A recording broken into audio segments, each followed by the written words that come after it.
തലസ്ഥാന നഗരിയെ മാധ്യമ സംവാദങ്ങളാൽ സർഗാത്മകമാക്കിയ മാധ്യമ പഠനകേന്ദ്രം വീണ്ടും സജീവമായി. ആരംഭത്തിൽ മാധ്യമ പഠനകേന്ദ്രത്തിന്റെ രക്ഷാധികാരി ശ്രീ പി ഭാസ്കരൻ മാഷായിരുന്നു. ഉപദേശക സമിതി ചെയർമാൻ ശ്രീ പി ഗോവിന്ദപിള്ളയും, സമിതി അംഗങ്ങളായി Shri Narendra Prasad, Shri Lenin Rajendran, Shri Harikumar, Shri K G George തുടങ്ങിയ പ്രതിഭകളും കരുത്തായി ഒപ്പമുണ്ടായിരുന്നു. പ്രശസ്ത ചലച്ചിത്ര നിരൂപകനും സ്ഥാപക പ്രസിഡന്റുമായ MF തോമസ് സാറിന്റെ 80ാം പിറന്നാളിന് ഹൃദ്യമായ ആദരവ് നൽകിയാണ് മാധ്യമ പഠനകേന്ദ്രം വീണ്ടും സജീവമായത്.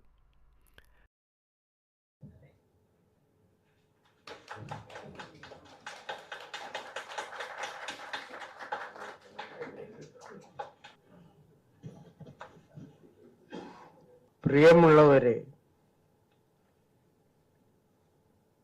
എന്തിന് നീ ഇത്രയും നാൾ ജീവിച്ചിരുന്നു എന്ന ചോദ്യത്തിന്റെ ഉത്തരം ആണ് ഈ നിമിഷം. സ്നേഹവാത്സല്യങ്ങൾ കൊണ്ട് വീർപ്പുമുട്ടിക്കുന്ന എത്രയോ പേർ, അവരുടെ മുഖങ്ങളാണ് ഞാൻ ഇവിടെയൊക്കെ കാണുന്നത്. അവരൊക്കെ ഒളിച്ചിരിക്കുകയായിരുന്നു. പൊട്ടിത്തെറിക്കാൻ അവർക്കൊരവസരമൊരുങ്ങി. ഞാൻ ധന്യനായി. മരിച്ചു കഴിയുമ്പോൾ അപദാനങ്ങളും കള്ളബഹുമതികളും നൽകി ആത്മാർത്ഥതയില്ലാതെ പ്രശംസിച്ചിട്ട് എന്തു കാര്യം?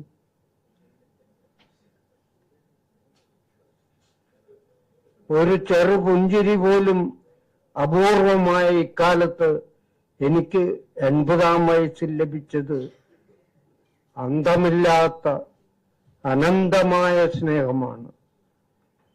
എങ്ങനെ നന്ദി പറയണമെന്ന് എനിക്കറിയില്ല. ആരോടൊക്കെ നന്ദി പറയണമെന്നും അറിയില്ല. അനേകം മുഖങ്ങൾ ഉയർന്നു വരുന്നു. ഡോക്ടർ ഷിറാസ് ഖാൻ, മാധ്യമ പഠന കേന്ദ്രം, മമ്മൂട്ടി അഭിനയിക്കുന്ന ചിത്രത്തിന്റെ ഷൂട്ടിംഗ് ഒരു ദിവസത്തേക്ക് മാറ്റിവെച്ച് ഇതിൽ പങ്കെടുക്കുവാൻ നിർബന്ധം കാണിച്ച ആത്മസുഹൃത്ത് അടൂർ ഗോപാലകൃഷ്ണൻ, PS പ്രദീപ്, അങ്ങനെ എണ്ണിയാലൊടുങ്ങാത്ത എത്രയോ പേർ.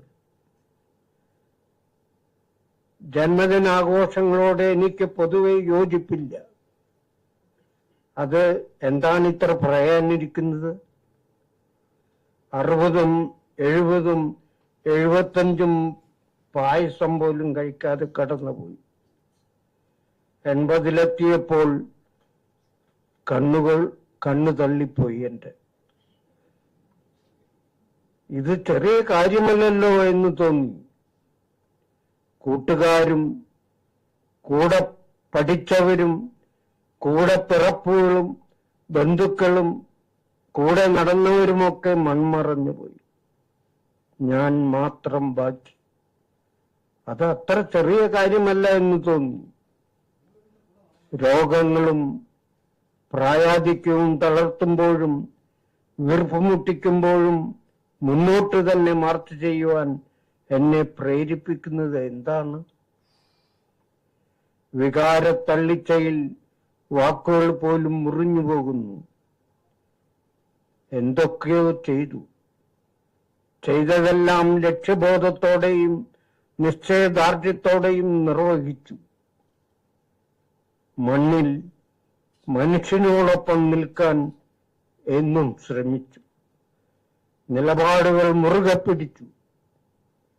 അതിൽ ഒരു വിട്ടുവീഴ്ചയുമില്ലായിരുന്നു. നല്ല സിനിമയോടൊപ്പം എന്നും നിലകൊണ്ടു. അന്നും ഇന്നും. അതാണ് എന്നെ ഞാനാക്കിയത്, എന്നെ ജീവിപ്പിക്കുന്നത്, ഇന്നും ജീവിപ്പിക്കുന്നത്. ഇന്നെനിക്കറിയാം, സിനിമ എന്ന മഹാപ്രവാഹത്തിൽ എന്നോ ഇഴചേർന്ന എന്റെ പ്രവർത്തനങ്ങളുടെ അഭാവത്തിൽ അത് പൂർണ്ണമാകില്ല എന്നെനിക്ക് ഇന്നറിയാം. ആ തിരിച്ചറിവോടെ ശിഷ്ടകാലവും നിങ്ങളുടെയെല്ലാം ആശീർവാദത്തോടെ ഞാൻ തുടരുമെന്ന് ഉറപ്പു തരുന്നു. നന്ദി, നമസ്കാരം.